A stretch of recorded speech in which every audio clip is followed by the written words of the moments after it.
Almost 96% of drivers leave driving school thinking they know everything they need to survive on the road. But here's the kicker. Driving instructors have been leaving out real-world tips that could seriously protect you behind the wheel. One of these could prevent an accident, and you've probably been ignoring it your whole life. Before you assume you're fully prepared, here are 15 things they forgot to tell you in driving school. Don't skip. This could save you serious trouble. Let's start now with number 15. Trick number 15. Your side mirrors are probably adjusted wrong. Picture this. You're cruising down the highway. You check your mirror. It looks clear. You change lanes. Suddenly, honk, there was a car right next to you.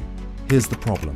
If you can see the side of your own car in your side mirror, your mirrors are too far inward.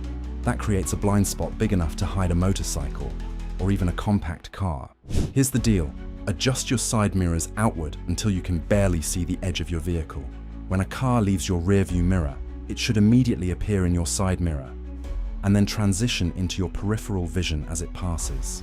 This setup dramatically reduces blind spots without relying on those tiny convex stick-on mirrors. Most people were never taught this. They just copy what they see others doing, and that's how near misses happen. It takes 30 seconds to fix. It could prevent a collision that costs thousands. Here's what most drivers don't realize. This adjustment isn't just about blind spots. It's about building a complete visual field around your vehicle, so every direction is covered without having to turn your head dramatically at highway speed. Get this right once, and you'll wonder how you ever drove without it. But here's the twist. Even if your mirrors are perfect, you might still be invisible. Let's talk about that. Trick number 14. Never drive in someone else's blind spot. You know that awkward position where you're slightly behind a car in the next lane? Yeah, that's the danger zone. You might think, they can see me. They probably can't. Every vehicle has blind spots, especially SUVs, vans, and lifted trucks. If you're hovering near their rear quarter panel, you're gambling that they checked thoroughly before changing lanes. That's a bad bet. Here's what experienced drivers do. They either pass confidently or drop back deliberately. No hovering, no lingering. If you can't see their face in their side mirror, assume they can't see you. It's such a simple adjustment. Yet avoiding this one mistake prevents thousands of sideswipe accidents every year. Spending even 3 or 4 seconds in someone's blind spot at 70 miles per hour is a gamble you're taking with a loaded deck. Commit to your speed, commit to your position, and always give yourself an out. The road rewards decisive drivers, not hesitant ones. And if positioning around other cars matters this much, wait until you realize your own driving position might be sabotaging you. Let's fix that next. Trick number 13. Your seat position could make a minor crash major. Most people adjust their seat for comfort. Pros adjust for control. If your legs are completely straight when pressing the brake, you're too far back. In a crash, locked knees absorb impact poorly and increase injury risk. If your chest is too close to the steering wheel, the airbag deploys into you like a heavyweight punch. Here's the proper setup. Knees slightly bent when pressing pedals. Backrest angled around 100 degrees, not reclined like you're watching Netflix. Wrists should rest on top of the steering wheel when arms are extended. Elbows slightly bent when gripping the wheel. Your hips should be level with your knees. Your headrest should align with the top of your head. It's positioning for leverage and reaction speed. Driving isn't lounging. It's controlled motion at over 60 miles per hour. The headrest position is one people almost always get wrong. It's not a headrest. It's a head restraint. Its entire purpose is to stop your neck from snapping backward during a rear-end collision. If it's sitting behind your neck instead of behind your skull, it's doing absolutely nothing useful. Before we proceed with a trick that'll save your life and prevent a catastrophic crash, hit that like button. We'll very much appreciate it. Done? Thank you.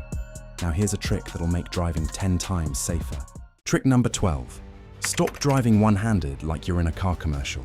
You've seen it. One hand at the top of the wheel, the other on the shifter. Leaned back like you're filming a lifestyle ad. Looks cool, until the airbag deploys. Modern airbags explode outward at speeds up to 200 miles per hour. If your hand is at the 12 o'clock position, it can slam your wrist into your face. That's how wrists get broken and noses get rearranged. The safest and most stable grip. 9 and 3, not 10 and 2. That was for older cars. 9 and 3 keeps your arms clear of deployment zones and gives you maximum steering precision. And keep both hands on the wheel whenever possible. One-handed steering reduces control and twists your spine over time. Beyond the airbag risk, single-handed driving also wrecks your reaction time on sudden maneuvers. If a deer jumps out or a car brakes hard ahead, you need both hands to execute a quick, controlled swerve. One hand on the wheel during that moment, and you're fighting physics with half the tools. The 9 and 3 position also distributes effort evenly, reducing wrist fatigue on long drives. It's not just about safety, it's about arriving feeling less like you wrestled a steering wheel for 3 hours. Control matters. But your hands aren't the only thing affecting reaction time. Your feet might be slowing you down too.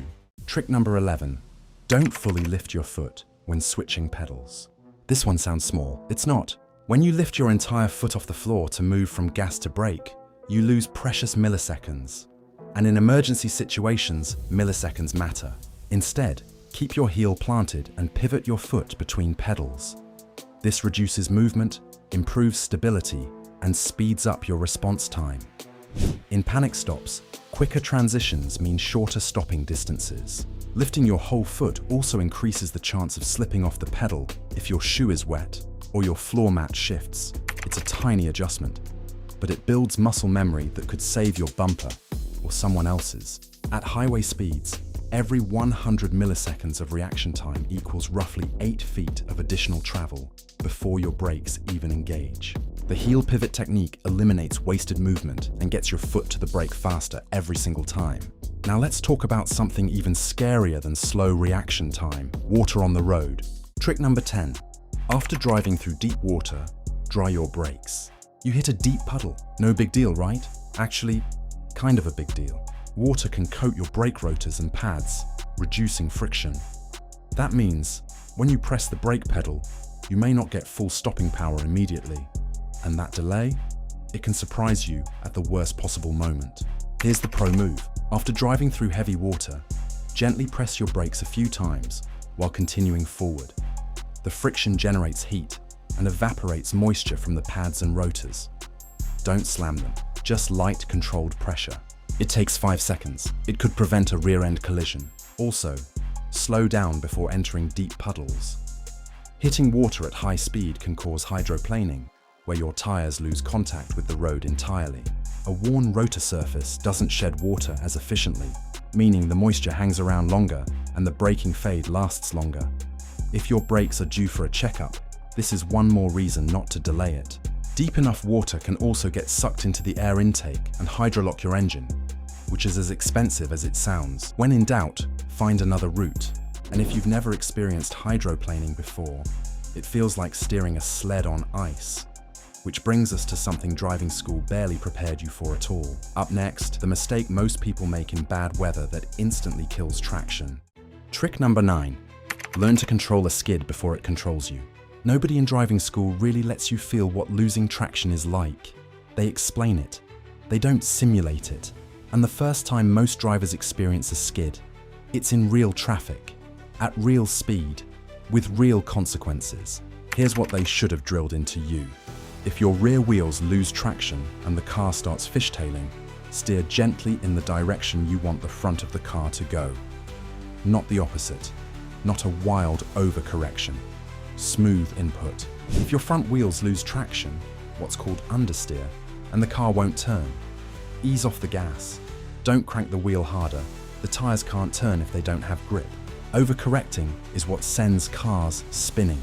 The goal is calm correction, not panic steering. Seriously, most spinouts happen because drivers react emotionally instead of mechanically.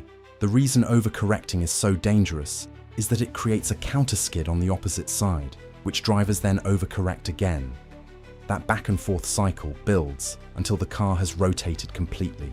What started as a manageable slip becomes a full spin because panic took over from mechanics. If you want to actually prepare for this, look into performance driving courses or winter driving clinics.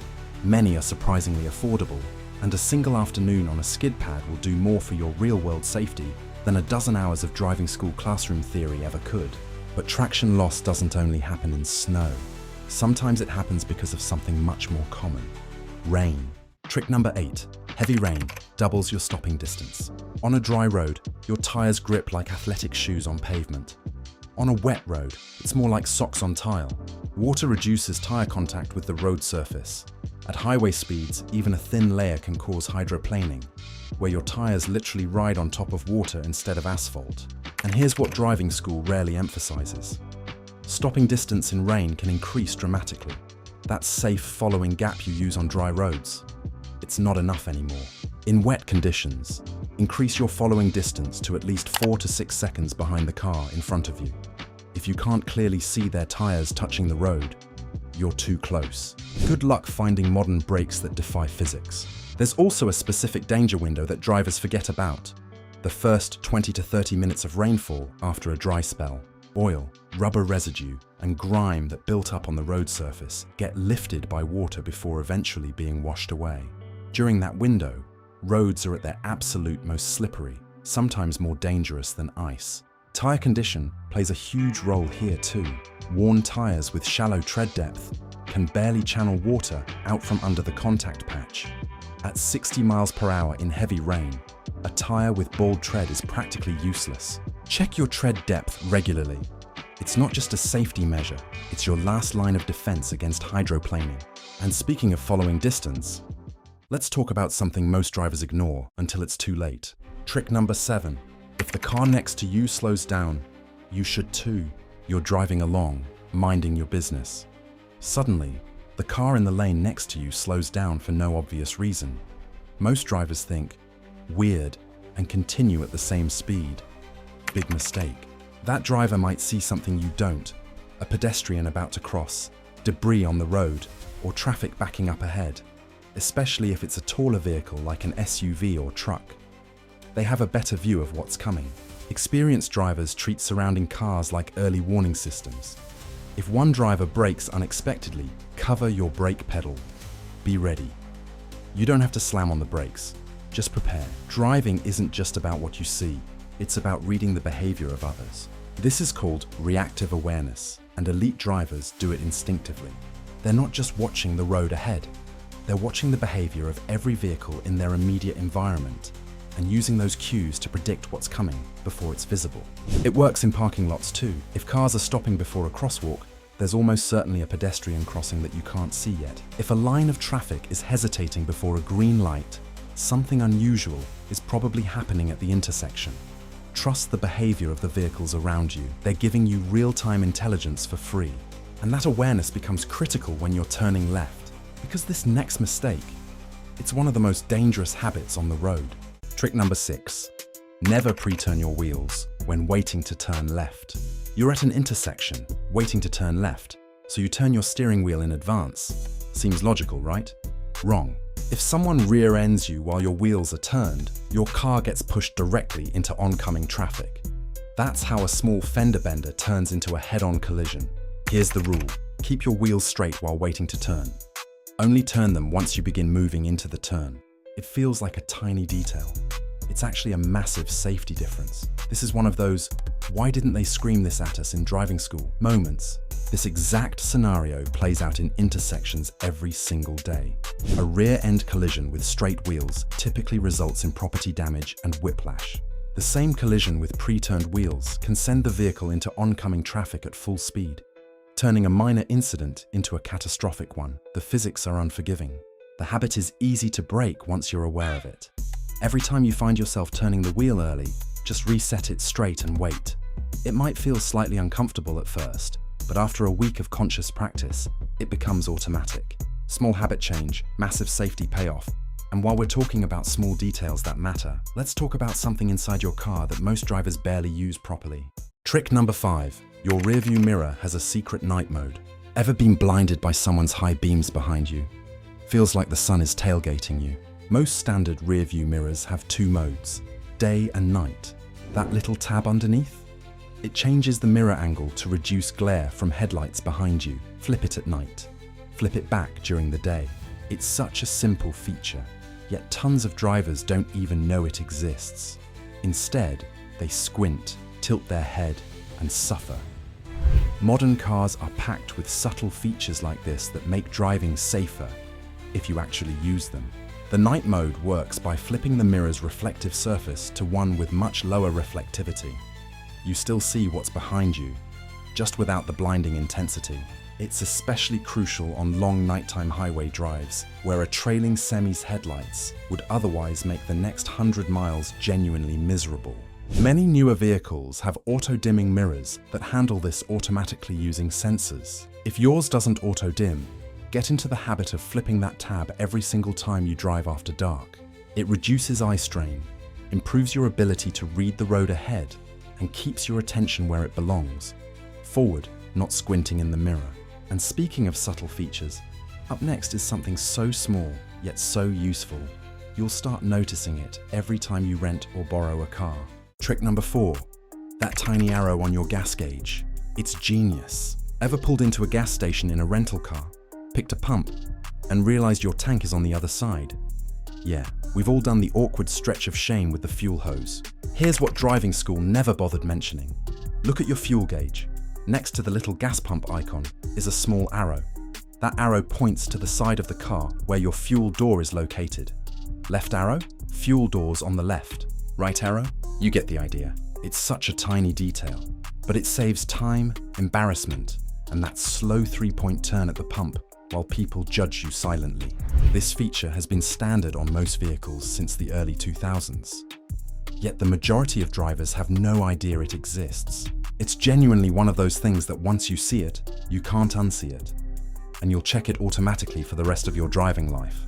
It's also worth knowing that different manufacturers place fuel doors on different sides for various engineering reasons, exhaust routing, structural design, or manufacturing consistency. There's no universal standard, which is exactly why the arrow exists. Use it without shame. Even seasoned car journalists check it when reviewing an unfamiliar vehicle. And once you start noticing small visual clues like that, you'll start spotting something even more powerful on the road: reflections. Trick number 3, use reflections to see what you can't see. You're pulling out of a narrow alley or a tight city street. Buildings block your view. You can't see if pedestrians or cars are coming. Most drivers just creep forward blindly and hope for the best. But here's the pro move. Look at the reflections in parked car windows, storefront glass, or even shiny vehicle panels. You can often see movement, a cyclist passing, someone walking, a car approaching, before they enter your direct line of sight. It feels like a cheat code once you realize it. Experienced city drivers use reflections constantly. It's quiet, subtle awareness. The angle doesn't need to be perfect to be useful. Even a partial reflection of a shadow or movement is enough to tell you something is approaching before you pull out blindly. This works especially well with slow-moving pedestrians and cyclists who might not make noise, but still create visual movement in nearby reflective surfaces. It also works in reverse. When backing out of a driveway onto a busy street, the windows of cars parked across the road can give you a wide-angle preview of traffic that's just outside your direct line of sight. It's not foolproof, but combined with a slow crawl forward, it dramatically reduces the risk of pulling out into oncoming danger. And speaking of awareness, there's one illusion that tricks almost every driver at some point. Trick number 2, speed feels slower than it actually is. On a wide, open, straight road, 50 miles per hour can feel like 30. The road is clear, the car feels stable, the engine sounds relaxed, so you press the gas a little more. Here's the danger. Your brain adapts to speed. The longer you drive fast, the slower that speed begins to feel. That's how people accidentally drift 10 to 15 miles per hour over the limit without realizing it. And that comfortable speed, it becomes way less comfortable when a curve shows up. Always check your speedometer, especially after long stretches of open road. Don't rely on feel. Your senses adjust, physics does not. This effect is compounded when you exit a highway. After 30 minutes at 70 miles per hour, a 35 miles per hour residential street genuinely feels like you're barely moving. Studies have shown that drivers transitioning from highway to local roads routinely exceed posted speed limits in the first mile. Not intentionally, but because their internal speed calibration is completely off. Give your perception time to recalibrate after high-speed driving. Glance at your speedometer more frequently, right after an off-ramp. That brief awareness check costs you nothing, and it keeps you from blowing through a neighborhood at a speed that feels slow, but absolutely isn't. And now, the final one. This is less about mechanics and more about mindset. Trick number 1, always leave yourself an escape route. This is the habit that separates average drivers from elite ones. Whenever you're stopped in traffic, don't pull bumper to bumper. Leave enough space so you can see the rear tires of the car in front of you touching the road. Why? If someone barrels toward you from behind and doesn't stop, you have room to move forward. If the car in front stalls, you're not trapped. If something unpredictable happens, and it will, you have options. Great drivers don't just react. They prepare. They scan ahead. They check mirrors every few seconds. They position their car intentionally. Driving school teaches rules. Experience teaches awareness. And awareness is what keeps you out of accidents in the first place. This mindset extends beyond stop-and-go traffic. At any given moment while driving, you should be able to answer the question, if I had to get out of this lane right now, where would I go? If the answer is nowhere, you're in a box. And boxes become traps when emergencies unfold. Constantly managing your space options is what separates reactive drivers from truly safe ones. The best drivers aren't just good at handling problems. They're good at positioning themselves so problems are far less likely to find them. Space is safety. Time is safety. And both are created by the same thing. Deliberate, aware driving that starts the moment you pull out of your driveway. How many of these did you actually know? Drop a comment below with the number that surprised you most. And if you've got a pro tip they never taught you, share it. The best drivers are always learning. If this video upgraded your driving game even a little, make sure you're subscribed for more real-world automotive knowledge. Anyways, there are more car hacks that you definitely need to know about. You will save thousands.